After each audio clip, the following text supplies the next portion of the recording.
Okay, this is the vlog for June 15th. We're halfway through June. It's the Ides of June.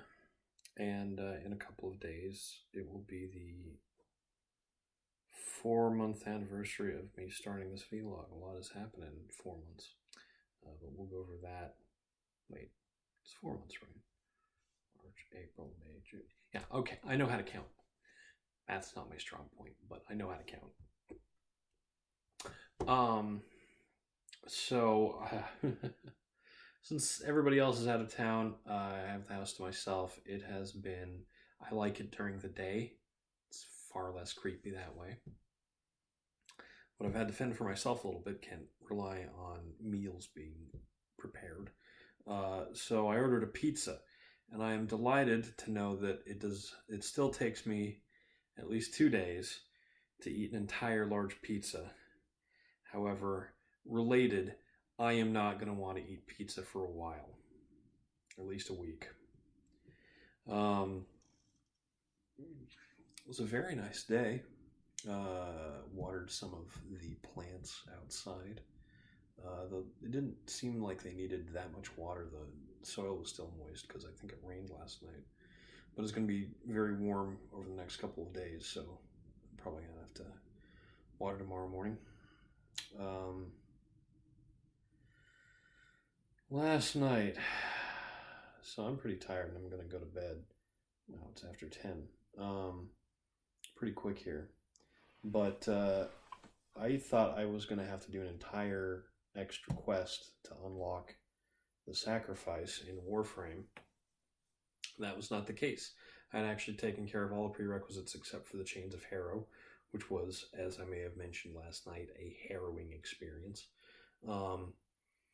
Very interesting, and a very interesting way of sort of easing people into what it can be like with some elements of liberties in poetic license, I guess we'll say. What it would be like for a person with autism. Autism is a not very well understood, whatever you want to call it, condition. And I, for one, do not understand it particularly well myself, but I know that this world is not easy for people with autism. And the way we treat people with autism doesn't make it any easier. So I try and be very patient if I become aware of that being, an issue. But enough of that. Let's talk about the sacrifice. I'm going to speak in very broad terms. For those of you playing Warframe, I'm going to tell you right now, if you don't want to be spoiled in the least, stop watching this vlog right now and go try and complete it. It's good, and the rewards are substantial. Say that.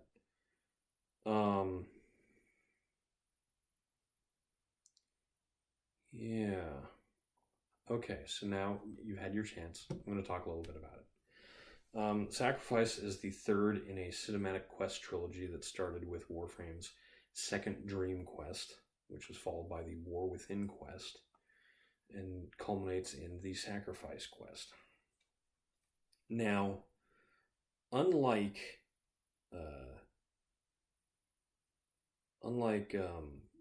let's say the Star Wars trilogy, the original 3 movies that were released, Star Wars: The Empire Strikes Back and Return of the Jedi.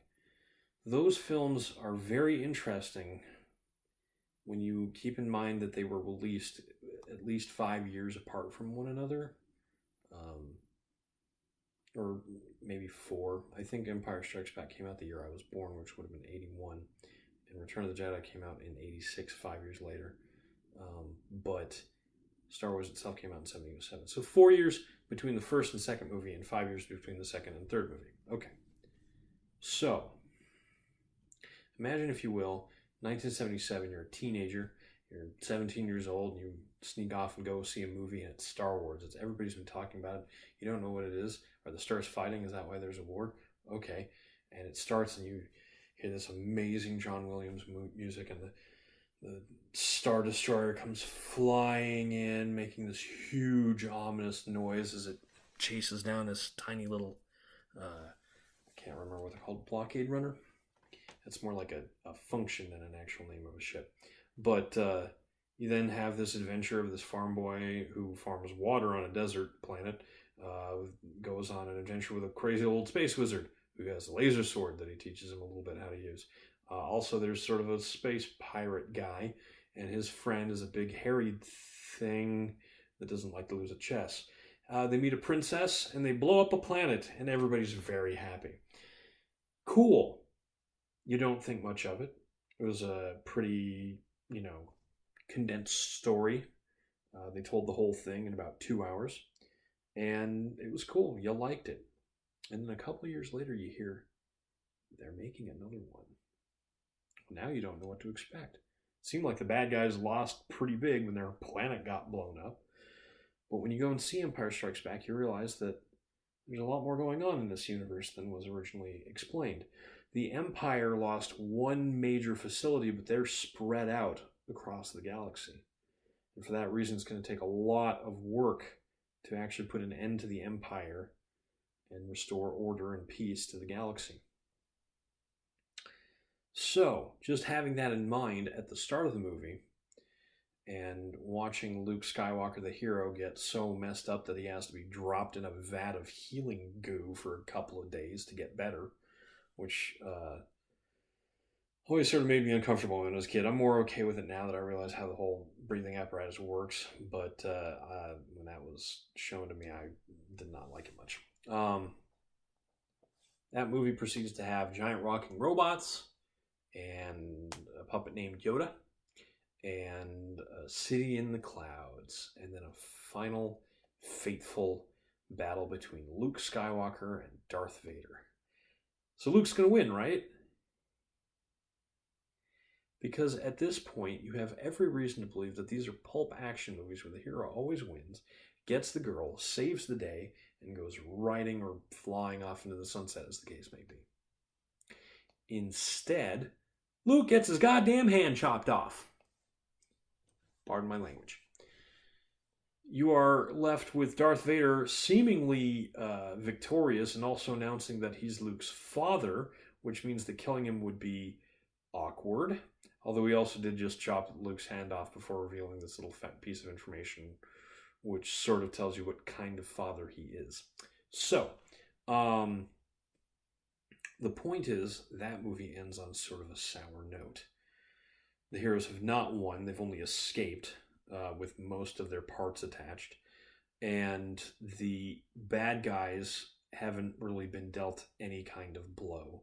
The good guys have been on the run the whole movie, and now they've just escaped and are relatively safe. But nothing is certain anymore.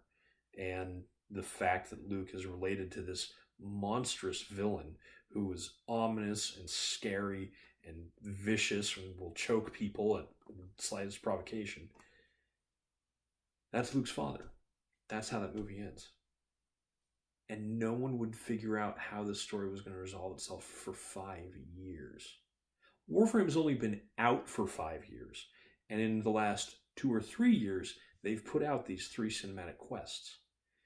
And in the end of the first cinematic quest, you are revealed an incredibly important piece of information that frames everything, pun intended with the frame thing, frames everything you have done and experienced in a whole new light. It makes you think about every action you ever take. It makes you question the nature of these warframes that you've been using as armor and what their powers are and where those powers come from. All of these things have to be taken into consideration. And then a year after that, they released A War Within, which doesn't answer a lot of questions, but it does provide some clarification, and it casts your operator, your Tenno, in a very different light. And the storytelling in that quest, while not as reliant on a twist as Second Dream was sort of better done. And at the end, you still win. You defeat the evil force that you came up against. The world is slightly better, at least. and you just sort of feel accomplished. In let's take a step back for a second. In the second dream, you learn something very important.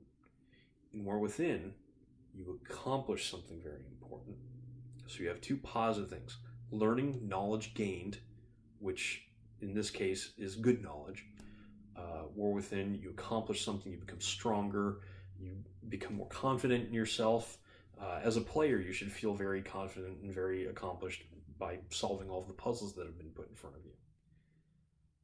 Sacrifice doesn't do that. The Sacrifice ends on as much of a cliffhanger, if not more so, than The Empire Strikes Back. The future is uncertain. Characters that you thought were completely on your side are portrayed in a completely different light. And even though the immediate threat has been defeated, you are left with a sense of loss. And I think that's one of the reasons that Empire Strikes Back is widely regarded as some people's favorite movie, is that the heroes only barely escape, but you do learn something new. You learn something very important. And there is a sense of, we can do this. Yeah.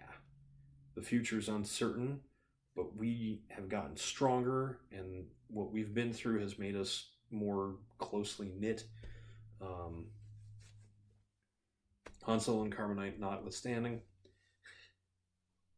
And also, if they were going to kill him, they would have just killed him. The fact that they freeze him in Carbonite makes it very clear that he's going to survive.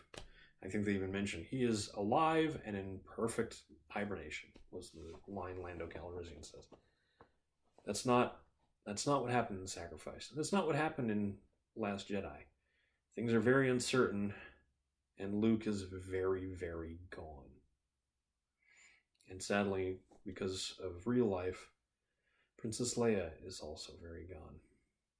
And I think that's one of the reasons why some people are starting to feel a little troubled by the Sacrifice, the same reason people felt troubled by The Last Jedi. But it's important to note that both of those franchises, I think I've been off-center for a while here, both Star Wars and Warframe are franchises that are not finished yet. And even if Star Wars technically finished with Episode 9, which hasn't even got a name yet, even if it actually finished there, it wouldn't be finished. There's so much of this universe that needs fleshing out, and there's always going to be books and comics and TV series and video games and all sorts of things that explore the world of Star Wars. And Warframe is going to keep going as long as people get those 75% off coupons for Platinum.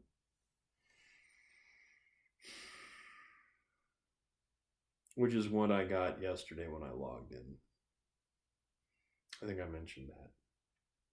I had to buy $200 worth of Platinum for $50 because I cannot defy my creator.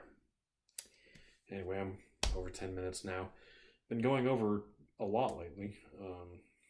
I don't think I've hit 15 minutes yet. Maybe past 15, but not past 16. So, whatever. I'm Eric Spornitz, and tomorrow will be better.